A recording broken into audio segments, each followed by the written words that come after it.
Strawberry on my lips and sugar fingertips. I can feel the beat running through the speaker. नमस्कार, मैं सपन चौधरी आप लोग का सामने हाजिर हूँ with my community YouTube channel KB Lala. As you all know me, I work as a community influencer and accordingly I put forward all the information that I gather from different sources and put forward before you to know what is happening, what is going to happen so that you can plan your future business. देखिए आज मैं जो programme करूँगा वो on regional language, that is Bengali, because this all issues are all mainly related with Kolkata and Bengal operators. আজকে আমি বাংলায় অনুষ্ঠান করতে চলেছি because বাংলা রিলেটেড এটা পশ্চিম বাংলা এবং Kolkata related issue, that is এই যে চ্যানেলের দাম, প্যাকেজের দাম, কনজিউমারদের প্রাইস, অপারেটরদের পে আউট, এই বিভিন্ন বিষয় নিয়ে যে এখন যে হালচালটা হচ্ছে ঠিক সেটা নিয়ে আমি আপনাদের সামনে হাজির হয়েছি। দেখুন, বিগত 23-24-এ আমরা দেখেছি প্রাইস নিয়ে একটা এরকমই একটা জায়গায় সিচুয়েশন তৈরি হয়েছিল এবং সেই প্রাইস হাইক নিয়ে যেটা হয়েছে সেটা আজকের দিনে সবার কাছে যত স্টেক হোল্ডার সবার কাছে পরিষ্কার যে consumer base cable TV industry হারাচ্ছে। সেটা দুটো তিনটে ইস্যুতে। নাম্বার ওয়ান ইস্যু, সেটা মেইন ইস্যু হচ্ছে যে আজকের দিনে একটা ডিফারেন্ট একটা প্ল্যাটফর্ম ওপেন হয়ে গেছে যেটাকে আমরা বলছি স্ট্রিমিং প্ল্যাটফর্ম। যে প্ল্যাটফর্মের মাধ্যমে বিভিন্ন কন্টেন্ট পাচ্ছে, সঙ্গে এই কেবল টিভির যে লিনিয়ার টিভি চ্যানেল সেটাও সেখানে পাওয়া যাচ্ছে। এটা একটা কারণ। দ্বিতীয় কারণটা প্রথম কারণের সঙ্গে রিলেটেড। যেহেতু ওই রকম প্ল্যাটফর্মে এই কেবল টিভি কন্টেন্ট পাওয়া যাচ্ছে, সার্ভিসটা পাওয়া যাচ্ছে, কেবল টিভির প্রাইসটা হাইক হচ্ছে। এই প্রাইস হাইক হওয়ার জন্য আর একটা প্ল্যাটফর্ম থাকার জন্য সেখানে কনজিউমারদের একটা চলে যাওয়ার একটা ট্রেন্ড আমরা দেখতে পাচ্ছি। এবং তৃতীয় হচ্ছে যে আজকের দিনে কেবল টিভির প্রাইস বাড়বে অথচ তার কন্টেন্ট কিছু চেঞ্জেস হবে না, কন্টেন্টের কোয়ালিটি বেটারমেন্ট হবে না, অথচ এই যে স্ট্রিমিং প্ল্যাটফর্ম যেটা প্যারালাল চালু হয়ে গেছে তাতে তার কোয়ালিটি বেটার হবে, তার কন্টেন্টের মানে যে বিষয় সেটা অনেক বেটারমেন্ট হচ্ছে, অথচ এখানে হচ্ছে না। এই দুটো তিনটে কারণে দেখা যাচ্ছে কেবল টিভি ব্যবসাটা আজকে ধীরে ধীরে একটা একটা বিপদের দিকে এগোচ্ছে। মানে বিপদটা হচ্ছে সেটা কি, যে বিজনেসটা, যে ব্যবসাটা, যে একটা গ্রোথ চলছিল বিগত 20-25 বছর ধরে, এখন সেই গ্রোথ তো পরের কথা, এটা একদম স্ট্যাগনেট হয়ে গেছে। এবং স্ট্যাগনেট হওয়ার পর এবার দেখা যাচ্ছে প্রতি কোয়ার্টারে, প্রতি বছরে সেটা কমছে। এটা এটা এটা একটা গ্রেট কনসার্ন। এটা মাথা ব্যথার বিষয় হয়ে দাঁড়িয়েছে স্টেক হোল্ডার হিসেবে কেবল অপারেটর, এবং কেবল অপারেটর ব্যবসার উপরই তো ডিপেন্ড করে ব্যবসাটা এমএসওর আশা করি তাদের মাথা ব্যথার কারণ হয়েছে। অপারেটরদের যে মেল সমস্যা সেটা হচ্ছে তো তারা গ্রাউন্ডে কাজ করছে, তাদের কনজিউমারদের চয়েস বলুন, ডিমান্ড বলুন, অবজেকশন বলুন, সব ফেস করতে হচ্ছে। সেখান থেকে যে এক্সপিরিয়েন্সটা গেইন হচ্ছে তাতে দেখা যাচ্ছে যে কনজিউমার আর প্রাইস ইনক্রিমেন্ট চাইছে না। তার অনেকগুলো কারণ আছে। সেটা হচ্ছে এক, অন্য জায়গায় তার কস্ট কমে সেই কন্টেন্টটা পাচ্ছে। দ্বিতীয় কথা, কনজিউমাররা আর সব চ্যানেলও দেখতে চাইছে না, কারণ সত্যি বলতে কি এই এত চ্যানেল দেখার সময় মানুষের কাছে নেই। প্লাস তারা তাদের পে আউটটা তারা দেখছে যে এটাকেও তারা কিভাবে ঠিকঠাক করতে পারে, কারণ আজকের দিনে মানুষের যে খরচাটা যে জায়গায় চলে গেছে, ইনফ্লেশনটা যে জায়গায় সবার ক্ষেত্রে চলে গেছে, মানুষ তার খরচা বাঁচানোর জন্য বিভিন্ন উপায়ে বিভিন্ন জায়গা থেকে খরচা বাঁচাচ্ছে। তার এফেক্ট আমরা দেখতে পাচ্ছি কেবল টিভিতেও। তার এফেক্ট যে কেবল টিভিতে মানুষ সব চ্যানেল দেখতো, এখন দেখা যাচ্ছে মানুষ চ্যানেল কমাচ্ছে, চ্যানেল দেখতে সব চাইছে না। তার জন্য বিভিন্ন প্যাকেজ থেকে, ওপরের প্যাকেজ থেকে ছোট ছোট প্যাকেজে নিচে নেমে যাচ্ছে। বহু ক্ষেত্রে দেখা যাচ্ছে শুধু প্যাকেজ বাইরে বার করে দিয়ে এফটিএ চ্যানেলের সঙ্গে ইন্ডিভিজুয়াল 2-4-6টা চ্যানেল নিয়ে তারা তাদের চ্যানেল দিচ্ছে। তো ট্রেন্ড হ্যাজ গন সামহার এলস, যেটা আগে যেখানে ছিল তার একদম উল্টো দিকে হাঁটছে। এটা বুঝতে লাগে। এটা কিন্তু কেবল অপারেটর কাছে এর ক্লিয়ার পিকচার আছে, কারণ কেবল অপারেটররাই কনজিউমার সঙ্গে ডে টু ডে অ্যাফেয়ার্সে মিট করছে, যোগাযোগ রাখছে, তাদের সঙ্গে কথা বলছে, তো সেখানে কেবল অপারেটর দেখছে যে মানুষটা আজকে কেবল টিভিটা দেখছিল হঠাৎ রাতারাতি সে কেবল টিভিটা ছেড়ে চলে যাচ্ছে। কেন ছেড়ে যাচ্ছে, কি জন্য ছেড়ে যাচ্ছে সেটা বুঝলেও কেবল অপারেটর কিছু করার থাকছে না। কারণ ছাড়ার উদ্দেশ্য এক প্রাইস, 2 কোয়ালিটি অফ কন্টেন্ট, 3 ফ্রিবিজ, অনেক কিছু ফ্রি পাওয়া যাচ্ছে এইসব। তো এইরকম অবস্থায় কাজ করতে গিয়ে কেবল অপারেটররা তাদের ব্যবসা বাঁচানোর মাধ্যমে যে এই টোটাল এমএসওর সঙ্গে যে ব্যবসায়িক একটা বন্ধন আছে সেটাকে জিয়ে রাখার যে চেষ্টা করছে, তাতে কিন্তু কেবল অপারেটররা দেখছে তাদের সঙ্গে সহযোগিতার হাত এমএসওদের থেকে পাওয়া যাচ্ছে না। ব্রডকাস্টারটাকে ছেড়ে দিচ্ছে অপারেটররা, তার কারণ অপারেটরের সঙ্গে ব্রডকাস্টারের ডাইরেক্ট কোনো যোগাযোগ নেই, কোনো রিলেশন নেই, কোনো ট্রানজ্যাকশন নেই, ট্রানজ্যাকশনের থ্রু এমএসও। এই যে এমএসওর সঙ্গে আজকের দিনে তাল মিলের এই অভাব, সেই অভাবের জন্য এমএসও তার মতো করে ভাবনা চিন্তা করছে, তার মতো প্যাকেজিং করছে, তার মতো প্রাইসিং করে যেটা বেচতে চাইছে। কেবল অপারেটর সেটা গ্রাউন্ডে নিয়ে গিয়ে দেখছে যে সেটা সম্ভব হয়ে উঠছে না। তার জন্য একটা ব্যবসায়িক একটা ডামাডোল তৈরি হয়েছে। মানে যে ব্যবসাটা যেভাবে হয়ে আসছিল সেই ব্যবসা সেভাবে করা যাচ্ছে না। এরই মধ্যে আবার যেটা হয়েছে, আবার 2025-এ একটা গ্রোথ ইস্যু নিয়ে, একটা গ্রোথ টার্ম নিয়ে একটা কনজিউমার এন্ডে একটা প্রাইসিং চেঞ্জ করার একটা প্রসেস বলতে পারেন, প্রক্রিয়া চালু হয়ে গেছে, যেটা কেবল অপারেটর এটা অবজেক্ট করছে। অবজেক্ট করতে গিয়ে কি করেছে, তারা বিভিন্ন এমএসওতে গেছে। বেঙ্গল কলকাতায় যদি এমএসও বলেন, সিটি কেবল, জিটিপিএল, হ্যাথওয়ে। ডেনটা অলরেডি হ্যাথওয়ের ভেতরে এসে গেছে, ন্যাচারালি ডেনের কথা এখন আর ধরা হয় না। এগুলো হচ্ছে ন্যাশনাল প্লেয়ার যারা কাজ করছে। এর বাইরে পশ্চিমবঙ্গে 30, 32, 34টা রিজিনাল ছোট ছোট আইসিইউ হিসেবে সবাই কাজ করছে। এই অবস্থায় আজকে বর্তমান অবস্থা দাঁড়িয়েছে। তো ন্যাচারালি বাকিরা যারা আছে তারা সব অপারেটরে মিলে ছোট ছোট আইসিইউ বানিয়ে কাজ করছে, তারা তাদের মতো করছে। কিন্তু মেজর পার্টটা কিন্তু এই 3টে ন্যাশনাল বা এই সমস্ত এমএসওদের আন্ডারে কিন্তু তারা কাজ করছে। তো ন্যাচারালি যা এবার যে ইনক্রিমেন্টটা হচ্ছে সেই ইনক্রিমেন্ট নিয়ে তারা তাদের সঙ্গে কথা বলতে যাচ্ছে। এই কথা বলতে গিয়ে একটা বিচিত্র একটা চিত্র পাওয়া যাচ্ছে, মানে বিচিত্র চিত্র। কিরকম, সিটি কেবলের কাছে গেলে জানা যাচ্ছে যে তাদের এত বেশি প্রেশার আছে, সেই প্রেশার নিয়ে যে যদি বোকেটা এভাবে চালাতে যায় তার যে রেট হবে সেই রেটে তারাও ফিল করে যে ব্যবসাটা করা যাবে না। তাই জন্য তারা কি করছে, তারা চ্যানেলটাকে ব্রেক করছে, মানে বোকেটাকে ব্রেক করে বিভিন্ন চ্যানেলকে আলাদা আলাদা করে একটা অ্যাফোর্ডেবল প্যাকেজ বানাবার চেষ্টা করছে, যেটা কনজিউমার ওটা অ্যাভেল করতে পারে প্রাইস ওয়াইজ। এবার চ্যানেল ওয়াইজ কিছু ডিফারেন্স থাকতে পারে, তার জন্য কিছু অ্যাড অন চ্যানেল, আলাকাট্টা চ্যানেল থাকছে, বক্তাদের বক্তব্য, সেগুলো যদি যাদের যেমন প্রয়োজন দিয়ে যদি সেটাকে করে দেওয়া যায়, এইভাবে ব্যবসাটা তারা করবে বা সিচুয়েশনটা বুঝে তারা করতে চাইছে। আরেকজন এমএসও সেটা হচ্ছে হ্যাথওয়ে। তাদের সঙ্গে অপারেটর যখন কথা বলতে হয় তাদের বক্তব্য, তারা কোনো প্যাকেজিংয়ে কিছু চেঞ্জ করছে না, তাদের একটা ছোট ইনক্রিমেন্ট লাগে। 3 নম্বরে মাল্টি সিস্টেম অপারেটর এমএস হচ্ছে জিটিপিএল, কেসিবিপিএল। তাদের বক্তব্য প্যাকেজিংও চেঞ্জ হবে এবং প্রাইসিংও চেঞ্জ হবে। এখন প্রশ্ন যে এই যে যারা কন্টেন্ট প্রোভাইডার, মানে চ্যানেল প্রোভাইডার, ব্রডকাস্টারদের যদি রেট চেঞ্জ হয় সেই রেটটা সবার উপর অ্যাপ্লিকেবল হয়, মানে এমএসওর ক্ষেত্রে। এবং ন্যাচারালি যদি সবার ক্ষেত্রে অ্যাপ্লিকেবল হয় তাহলে তার অ্যাপ্লিকেশনটা ইউনিভার্সাল হতে হবে, সব জায়গায় সমান।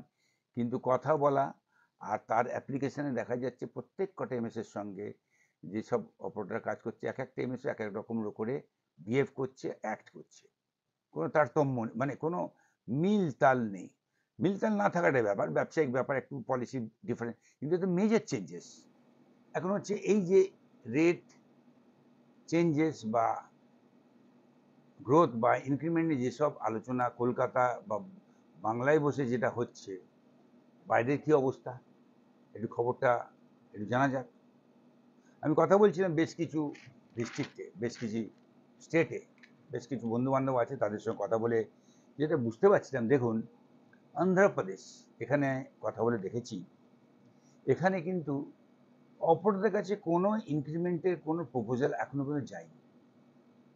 তাদের কাছে কোনো ইনফরমেশন, অপরদের কাছে কোনো ইনফরমেশন নেই ইনক্রিমেন্ট। ওখানে একটা কোম্পানি আছে অন্ধ্রপ্রদেশ গভর্নমেন্টের এপি ফাইবার যারা কাজ করছে তারা গভর্নমেন্ট একটা ট্রিপল প্লে প্রোগ্রাম নিয়ে ওখানে সার্ভিসটা দিচ্ছে, টেস্ট ফেজে আছে, প্রচুর বক্স যাচ্ছে। সেই গভর্নমেন্টের কোম্পানির তরফ থেকেও তাদের অপারেটরদের কিন্তু এরকম প্রাইস ইনক্রিমেন্ট নিয়ে এখনও তাদের কোনো মেসেজ অপারেটরে যায়নি। মধ্যপ্রদেশ নো ইনক্রিমেন্ট, এখনও তাদের কাছে কোনো খবর নেই। উল্টে তাদের বক্তব্য বিগত 2-3 বছর ধরে তাদের কোনো রেট চেঞ্জেসই হয়নি। ওখানে অল ন্যাশনাল ব্রডকাস্ট এমএসওস আছে, এছাড়া কিছু রিজনাল এমএসওস আছে, ডিজিটাল, ডিজিয়ানা, তারাও আছে। কেউই কিন্তু তাদের কাস্টমারকে, মানে অপারেটর হিসেবে যারা কাস্টমার আছে তাদেরকে প্রাইস ইস্যুতে এখনও তাদের কাছে কোনো খবর মেসেজ পাঠায়নি। মহারাষ্ট্রেতে সেম সিচুয়েশন, কোনো চেঞ্জেস নেই। পাঞ্জাবে যেটা হয়েছিল 1 মে, 1 মে পুরো বোকে সরিয়ে আলাকাট্টা করে দিয়েছে। 1 থেকে 7 তারিখ পর্যন্ত এই অবস্থায় চলে। 8 তারিখ থেকে আবার বোকে ফিরে এসেছে, মানে এমএসও বোকেতে স্টার ফিরে এসেছে। 1 তারিখ থেকে যেটা বন্ধ হয়েছিল আবার ফিরে এসেছে। তার মানে এই যে 7 দিন ধরে যে আলাকাট্টা চললো তার কোনো একটা এফেক্ট আছে গ্রাউন্ডে, চ্যানেলের কোনো উপরে এফেক্ট আছে, কোনো একটা আন্ডারস্ট্যান্ডিং আবার সে ফিরে এসেছে। প্রাইসিংটা একটা নমিনাল একটা চেঞ্জেস হয়েছে। লখনৌতে আমি কথা বলেছি, ওখানে distributor of one big MSOs state way object করেছে যে এটা করা সম্ভব নয়, কোনো প্রাইসিং ইনক্রিমেন্ট করা যাবে না। প্রাইস ইনক্রিমেন্ট মানে 25% অফ কনজিউমার চার্নিং হয়ে যাবে। রাজস্থানে এখনো কোনো ইনফরমেশন নেই। দিল্লিতে একটা ছোট ইনক্রিমেন্টের কথা চলছে। তো এটা মেজর কিছু স্টেটের আমি ইনফরমেশন নিলাম। তো বোঝা যাচ্ছে না মানে ব্যবসাটা কিভাবে সবাই করতে চাইছে। প্রাইস ইনক্রিমেন্ট করতে গিয়ে যদি এত ফ্র্যাগমেন্টেড আর এত ডিফারেন্ট পলিসিস মানে অ্যাডপ্ট করে, same MSO at different state different policy, ব্যবসা করতেই পারে। এখানে খুব ইজি করে দাও, ওখানে সমস্যা আছে পরে করব। বাট এভাবে কি ব্যবসাটা, কেবল টিভি ব্যবসাটা এগোবে? তার কারণ কেবল টিভির আজকে সব থেকে বড় থ্রেট হচ্ছে এই যে স্ট্রিমিং যে প্ল্যাটফর্মটা, তার জন্য সব থেকে বড় থ্রেট। এই স্ট্রিমিং প্ল্যাটফর্মে ওনার হচ্ছে ব্রডকাস্টার নিজে। আজকে স্টার, জি, সোনি, আইকাস্ট, ডিসকভারি সবাই তাদের নিজস্ব স্যাটেলাইট চ্যানেল আছে, যেটা বিগত 30 বছর ধরে কেবল টিভি অপারেটরের মাধ্যমে এই ডিস্ট্রিবিউশনটা চালাতো। আজকে তারা তাদের নিজস্ব ডিস্ট্রিবিউশন প্ল্যাটফর্ম করে ওটিটি করে ফেলেছে। সবার নিজস্ব ওটিটি প্ল্যাটফর্ম তৈরি হয়ে গেছে এবং নিজেদের যে চ্যানেল কেবল টিভিতে দেয় সেম চ্যানেল ওখানে ট্রান্সমিট করছে। এবং সব থেকে আশ্চর্যের বিষয় যে প্রাইসে কেবল টিভিতে করে আর সেই কন্টেন্ট তাদের নিজস্ব যখন প্ল্যাটফর্মে বেঁধে সেটা অনেক সস্তায়, মাচ চিপার। তো এইখানেই তো একটা ইমব্যালেন্স তৈরি হয়ে গেল যে একটা কন্টেন্ট, একটা কাস্টমার একটা কন্টেন্ট এতদিন পেয়ে এসেছে একটা প্রাইসে, সেম কন্টেন্ট আরেক জায়গায় সেম রেটে পাচ্ছে না, বেশি রেটে না, কম রেটে পাচ্ছে। ন্যাচারালি এই যে ইমব্যালেন্স তৈরি হলো কেবল টিভির ইন্ডাস্ট্রির, এই ইমব্যালেন্স একটা বিজনেসে মারাত্মক ক্ষতিকর জায়গা তৈরি করেছে। তার কারণ হচ্ছে ব্রডকাস্টের নিজে। এমএসও যারা কাজ করছে এই অপারেটরদেরকে নিয়ে কেবল ইন্ডাস্ট্রিতে, তারা কি ভাবছে বা ব্যবসাটা কত দূরভাবে কিভাবে যাবে, কি চিন্তাভাবনা করছে বোঝা যাচ্ছে না। তার কারণ তারা কিন্তু তাদের ব্যবসাটা আজকের দিনে যে প্রাইস ইনক্রিমেন্ট হলো তার জন্য তাদের ফিনান্সিয়াল যে বার্ডেনটা এলো সেই বার্ডেনটাকে লঘু করার জন্য সোজাসুজি সেই কেবল যে কনজিউমারদের যে বোকে প্রাইসে তাতে প্রাইসিং চেঞ্জ করে দিল। ওরা দেখছে এই প্রাইসিংটা যদি আমি তুলে নিতে পারি তাহলে আমার ব্যালেন্স শিট প্যারালাল হয়ে গেল বা প্রফিটের দিকটা একটু উঁচু হয়ে গেল। কিন্তু গ্রাউন্ড রিয়ালিটি বলছে যখনই ওই ইনক্রিজ রেটটাকে নিতে যাওয়া হবে তখন সেই কাস্টমারটাই থাকবে না, ওই ব্যবসাটাই থাকবে না। তাহলে এন্ড অফ দ্য ডে কী হবে? যে ভাবনা চিন্তা করে ব্যবসাটা স্টেবল করা বা বাড়ানোর চেষ্টা হচ্ছে সেটা তো আলটিমেট হবে না, কারণ এমএসওর কোনো স্কোপ নেই গ্রাউন্ডে গিয়ে কনজিউমার এন্ডে ওই প্যাকেজটাকে খাওয়ানো বা ওই প্যাকেজটাকে সার্ভিসটা দেওয়া, ওটা করে কেবিল অপারেটর। তা যে এতদিন ধরে 34 বছর ধরে করছে সে তো ব্যাপারটা বোঝে, জানে, এটা তো বুঝতে লাগে, কিন্তু এই বোঝার জায়গায় আজকে কেউ নেই। তো it's a very grave situation, very dangerous situation. তার কারণ আপনাদের বলি, আজকের দিনে সমস্ত টেলিকম প্লেয়াররা আইপিটিভি চালু করছে, মানে লিনিয়ার টিভি এখন ব্রডব্যান্ডে যাবে, এবং তাও same service like cable TV.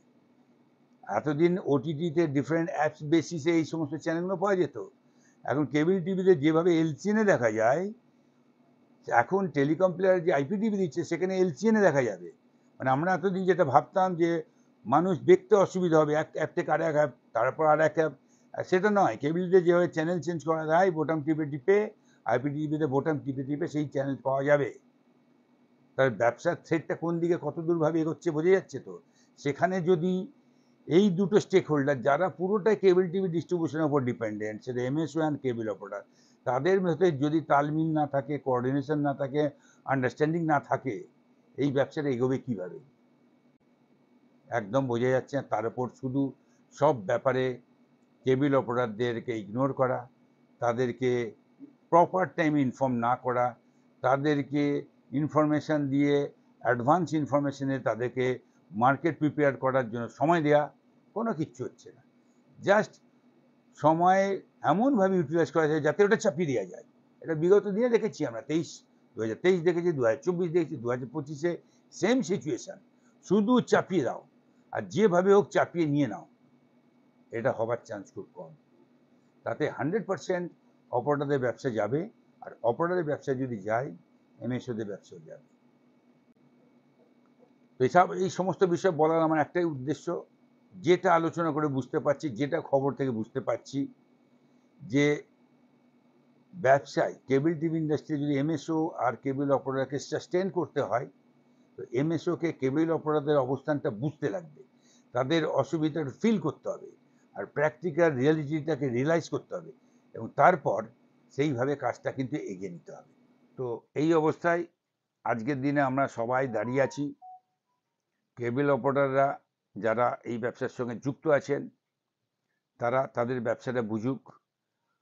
আর এই বুঝতে গেলে যেটা করতে হবে, 100% এমএসওদের সঙ্গে কথা বলে বোঝার দরকার আছে, বা বোঝানোর দরকার আছে। যেমন ওদের অসুবিধাটা, ওদের সমস্যাটা বুঝতে লাগে, তেমন নিজেদের সমস্যাটা তুলে ধরতে হবে। না হলে কিন্তু এই সমস্যার সমাধানের কোনো রাস্তা দেখা যাচ্ছে না, কারণ বিগত প্রায় 2 মাস ধরে, 1.5 মাস ধরে যে মিটিং আলোচনার সমস্ত চলছে, তাতে মানে জায়গাটা খুব ভালো দিকে এগোচ্ছেন এটা বোঝা যাচ্ছে। এখন অ্যাকচুয়াল ইম্প্যাক্ট, অ্যাকচুয়াল পজিশন যখন এটা হবে তবে বোঝা যাবে।